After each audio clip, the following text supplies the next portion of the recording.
I'd love to introduce David Rogers. Give him a big, hearty triangle welcome.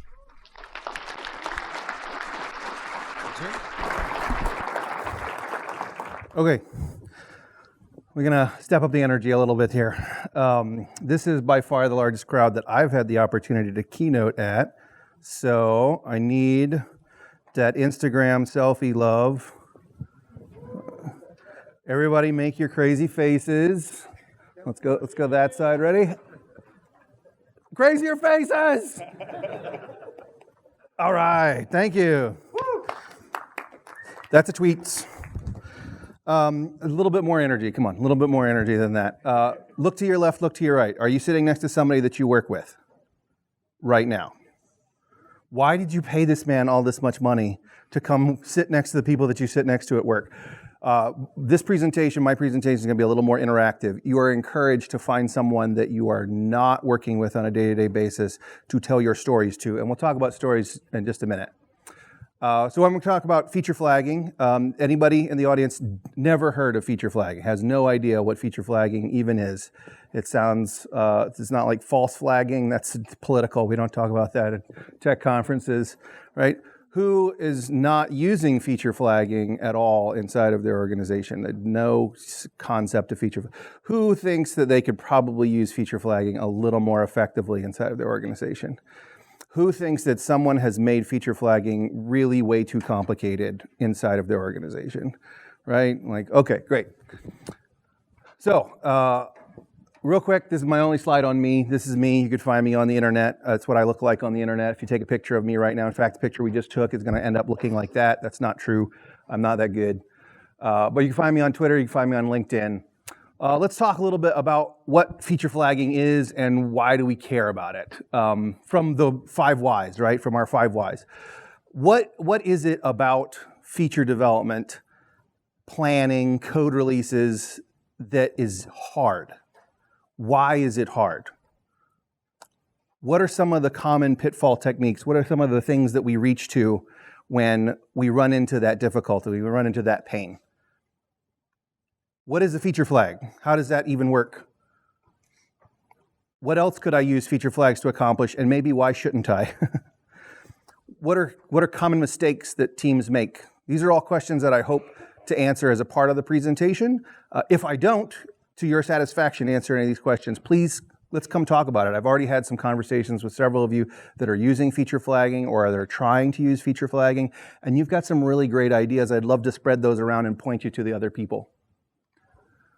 So, quick story time. I warned you this was coming. Find someone that you do not work with. They are sitting somewhere near you. And very quickly, just 2 minutes tops, tell a story about one time that you had to release new functionality, a new feature, a new capability into production, and it was difficult. It was really hard. Something got jammed up. There was somebody who got bent out of shape. We introduced a giant bug. I'm trying to seed some ideas. Why was it difficult? Everybody have someone that they can talk to? You're in a room full of people that are empathetic by nature, right? So go.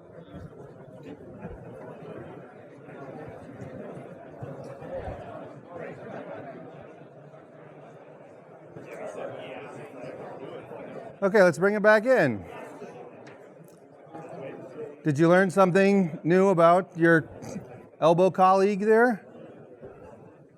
Did you hear a similar story? Let's talk about why that's hard really quickly, because it is hard. It's difficult to release functionality into production without breaking production on a deadline when marketing or product or whomever wants it to be released. It's difficult to align those schedules. Why is it? If we make the assumption that code running in production is what gives us functionality, right?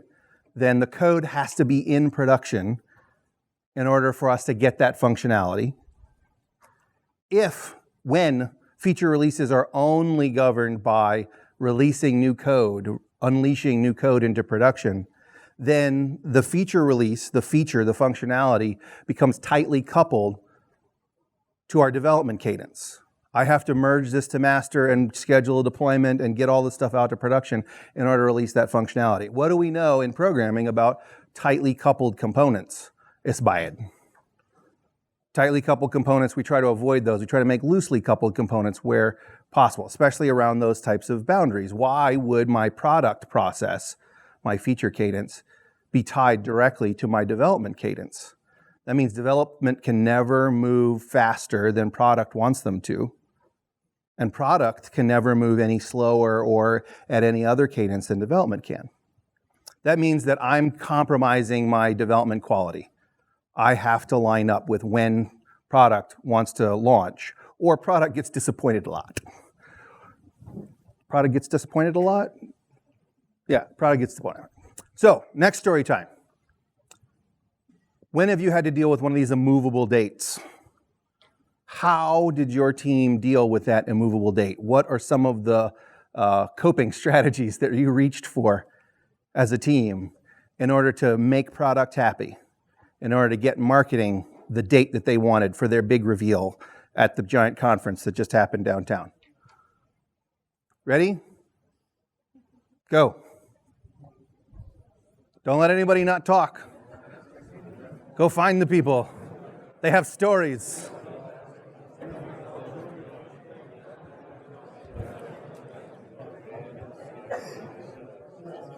So no doubt, you've come up with some strategies that you use on your team like all the time. And many of them probably fall into the pitfall category, right? Within the absence of a robust feature flagging system, I see teams make some pretty common mistakes that maybe we even know are mistakes from the reading, from practice, from feeling the train wreck into the other train, right? But we still let the trains collide anyway. Let's talk about those real quick. Anybody talk about the long-running feature branch strategy, where I fork off of the main code base, develop or master or production, or where maybe whatever you have your main line, and that team just goes and works in that branch and tries to back integrate everything that happens in mainline, because we cannot merge this code into production or cannot merge this code into mainline without releasing it. That's CD, right? That's continuous deployment. If it's merged, if it's integrated, it gets to production. You're on the train. This is a total pitfall, right? Because this is what happens to a long-running feature branch. It starts to get covered with mold and moss and nasty stuff. And every back merge gets harder and harder and harder to do. And you end up with a train wreck at the end when you try to merge that sucker into master, because there's like 400 files in conflict for, well, I thought we were back merging the entire time. Oh, we'll just rebase. And it all goes well from there, right? Option number 2, anybody done the hidden screens approach? What I would call the hidden screens? Like, okay, so this is brand new functionality. I know it's kind of a copy of existing functionality. We'll just put it under checkout 2, right? It'll be blah, blah, blah, blah, blah, / checkout 2. And we won't put any links to checkout 2 anywhere in the code, right? And it'll totally be fine, right? Anybody ever done that one? Yeah? Done that one? Yeah? That happens all the time in e-commerce, right? This is offer 2. Offer 57 is inevitable, right? Like, we eventually get to 50, and totally no code that we have merged into the master code base under offer 57 affects any of the other 48, I'm bad at math, any of the other offers, right? None of the other active experiments have any, totally works. Every time. What about this one? Anybody used isolated environments? We've got special code running in this environment, and this environment is configured a specific way to activate that code. And that's how we prevent this experiment from leaking into production. Code's all merged, it's all one giant mess, but the UAT environment has the feature flag or has the setting enabled so that we can get to that code. Anybody come across that one? Yeah? Use that one a lot? I love this picture. This is directly from continuousdelivery.com. Just the explosion of that many environments is enough to make me say, where am I? Where am I even? And then you look at exploratory testing, and it's like a stack of environments. Nothing could go wrong here, right? So let's talk about feature flags. What's a feature flag? Wikipedia definition. You are all capable of reading, so I'm not reading it to you. Feature flags, feature switches, feature toggles, conditional features, feature flipper, if you like to flipper. I'm a flip him. Basically, the premise is I can release code, hide it behind a feature flag. It can be ready and available in production, but it's not active for all users. I get to decide who goes down that code path. That has some implications. I can decide, or I provide an API so that other people can decide how to go down that code path. Means QA could go down that code path if they needed to, in production, using production data. Certain subset of my customers that need that functionality or have agreed to beta test that functionality for me because I know it's totally ready for production can go down that code path and not affect others. In B2C world where I'm at right now, I can send a certain subset of new customer acquisitions down an alternate code path like an experiment, like a UI experiment, but do it maybe with the charging code, which is what we're doing right now. This ain't hard. Martin Fowler has a great, martinfowler.com has a great article on this. He wrote a lot of the POEAAA giant Addison Wesley book of patterns of enterprise application design. It's basically just a conditional, right? It's just a series of if-thens, like machine learning. Different conference, obviously. This is his working example where he just left a commented conditional inside the code with a line that says, uncomment this if you need to work on the new algorithm. We could go a little bit better, make it a little bit more robust. He gives a revised example where maybe I have a function that returns a Boolean, right? It returns a true false, and I pass it the name of a feature flag. That doesn't have to be just a plain string. It's JavaScript, so a plain string is everywhere. It doesn't have to be a plain string. It could be an enum. It could be anything that is uniquely identifiable inside of the code so that I can choose one path or the other. What does that function do? That's the job of the function to determine. That's the job of us as the developers to determine what that function is. His article goes on to explain, you could make this really complicated if you needed to. And in fact, our friends out in the hall, Split, Launch Darkly, some of those other ones, basically implement this type of a pattern where I've got a router that only handles the feature flags, and there's a UI exposed that I can create feature flags that then are exposed in code. And I, as a developer, put code in the code that uses the feature flags and uses the feature flag router. Now we're talking about like subsystem stuff, right? Where I've got another third-party integration. It doesn't have to be that complicated. What are some common use cases for feature flags, right? Typically stuff like, I know this calculation is going to change. I know that finance has a new calculation that we need to use for this part of the product. They want to test it out. They want to make sure that we have implemented their formula correctly because they do not trust my ability to translate spreadsheet into insert name of programming language here, right? So I need to put a gate on that algorithm. I want to change we have a legacy UI. I want to make some changes to it, but the reason that it's a legacy UI is because so many customers are using it, we cannot afford to break anything in production. I want to make an experiment where I'm just doing a refactor, just doing a simple refactor of some UI logic. How do I protect customers from that UI logic? One of my favorite use cases is around QE, right? As DevOps, we're supporting not just the developers, not just the main engineering staff, but also QE and testing and UAT and product.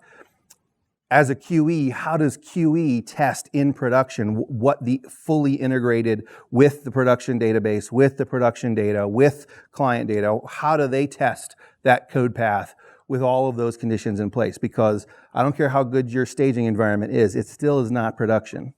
It still doesn't look like what production looks like with the load that's on production. I have the customer support ticket, right? This one, really just like this one customer, I swear it's just one customer today, has this one feature request and they need this feature turned off for them because it's breaking their app.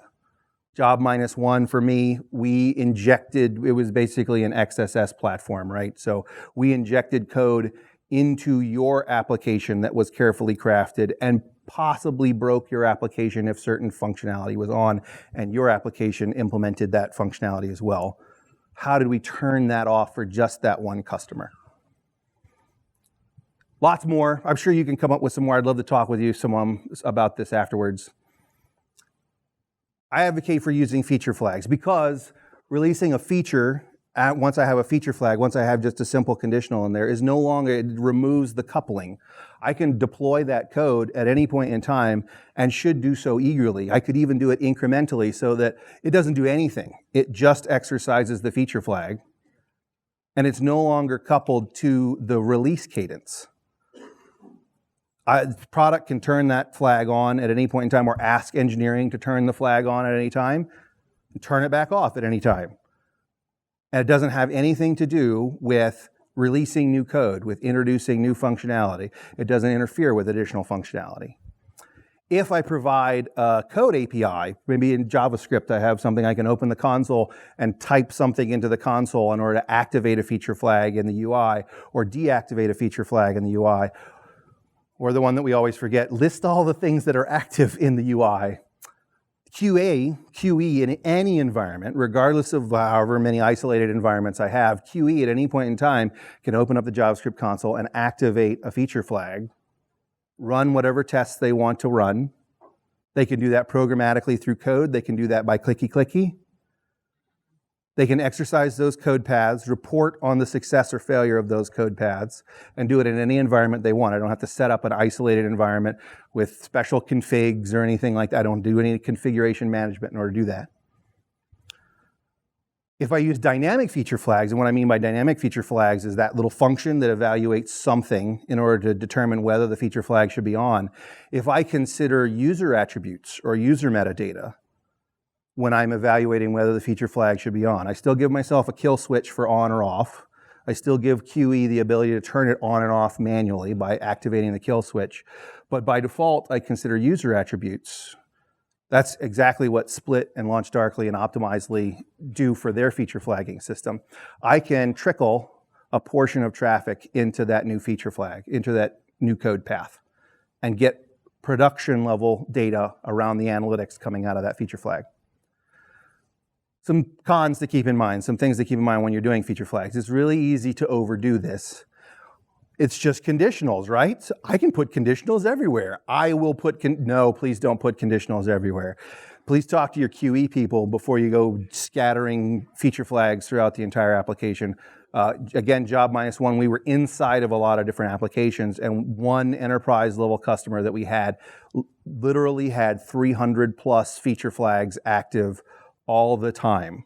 They never removed the feature flags. They were always there, and they wanted all of that feature flag metadata, like which flags were active, to be captured in their analytics system. Just the number of feature flags blew up the size of our payload that we were delivering for analytics. That also meant that every QE that was trying to test that enterprise level application had to know which screens were affected by all 300 and some odd different feature flags. And if you wanted to be thorough, combinatorics tells you I have to test all 300 of those feature flags at some point in time. And all the QEs in the room just start weeping, right? Like, I will never go home again. It's also tempting to maybe, like, as soon as product gets this in their hand and they leak perhaps in a demo to sales that we have the ability to turn features on and off, suddenly this becomes a sellable feature. So kind of keep that arcane a little bit. Otherwise, you'll be tempted to build a complex UI where anybody can turn things on and off. And no, don't want to do that to yourself. Questions yet? Thoughts, concerns, ideas? What about this, Dave? It's interactive. You can just ask a question.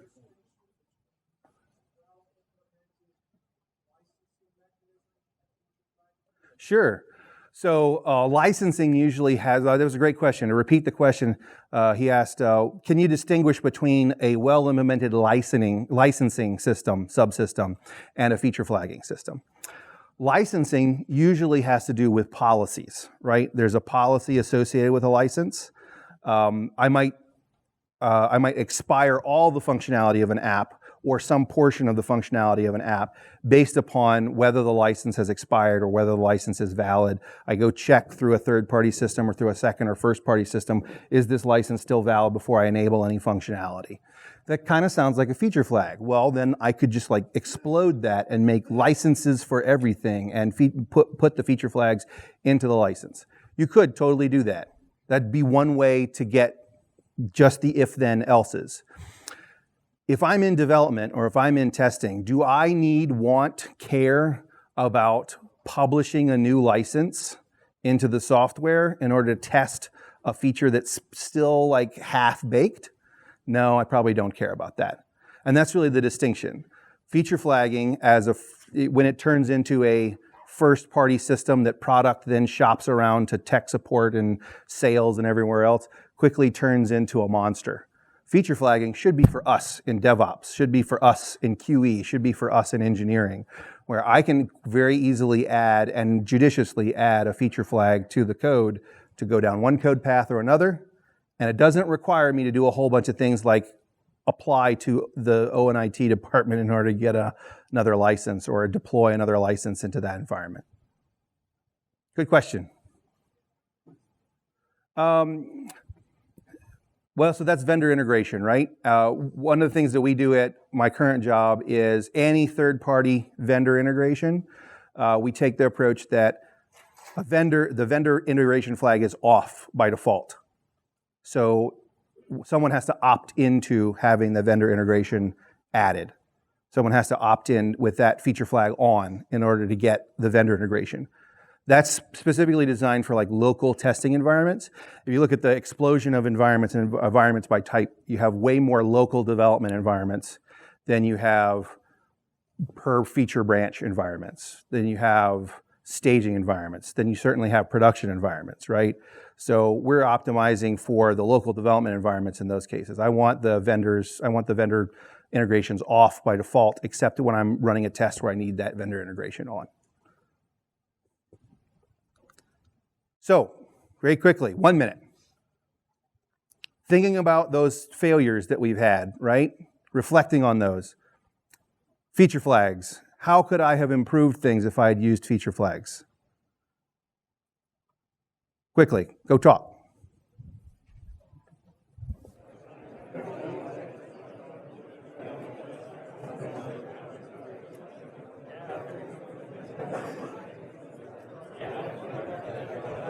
Hey, let's bring it back in.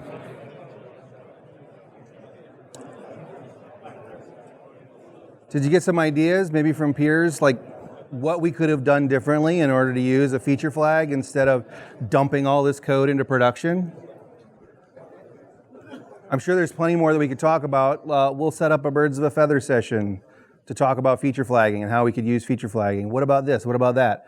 I'm not an expert in this. I'm still just learning like everybody else. And in fact, it's just conditional code, right? So we're all practicing engineers. Common mistakes. People tend to not spend enough time thinking about how to set up their feature flagging system. Well, it's just a conditional, so I'll put an if then, and then we're done, right? No. It would be nice to have a public API where I can toggle a feature flag on and off. It would be really nice to know which feature flags are on or off from the outside, from the UI itself. Can you tell me which feature flags are on and which feature flags are off? Spelunking through the code in order to figure that out as a QE or as a developer is trying to implement a feature. Not so fun. Allowing any one group, like product, to name all of the feature flags, bad idea. This is definitely something that's going to affect the code paths, the major code paths of the application. That should come with consensus. We should all have a convention that we're all bought into. Because namespaces are a honking good idea. We should probably do a lot more of those. One of the common pitfalls that I see when we're implementing it is I check if this feature flag, then do this, else this. If this feature flag, like all the way down through the entire code path. Much simpler to say, if the feature flag is active, go this way, and all of that logic assumes that the feature flag is on. else go this way. Maybe that's the legacy, the default path. Go that way. And all of that logic assumes that the feature flag is off. That makes it easier for us to delete that old path when the feature flag proves to be a winner. Also allows us to delete the feature flagged path if the feature flag turns out to be the loser. Make code that's easy to delete, not easy to maintain. If I have feature flags sprinkled all the way throughout, it's kind of a pain to then debug what the heck is going on inside of that feature function. You could also think too much about it. If you implement the giant fancy in-product router UI thing just so that you can turn on the checkout experience 2.0, maybe you have overdone it a little bit. Figure out environment variables are a great way to start with feature flagging. Don't leave your dead logic in there, kill it. If the feature flag is not being used, get rid of it. Make it as simple as possible to deploy feature flags. Don't make it a giant subsystem that you then have to maintain. Some really good ideas. Try to keep a feature as self-contained as possible. It's okay to have interdependent feature flags. Maybe use the same names or extended names in order to keep track of the features so it's easier for the humans to figure out where you are. Define your features from outside in. Don't try to make like this little tiny chunk the feature. Try to skip the admin interface. Don't make it complicated. If I could make it any one point, don't make it complicated. Just keep it simple. So take your time after this. We've got a little bit of time after this. Describe to your teammates and to one another how you're going to teach this to your team. What's one thing that you learned, and when are you going to present that to your team next? How are you going to improve what you're doing with feature flagging? And that's my time. All right. Thank you so much, David. You're missing flags. You got to bring flags next time.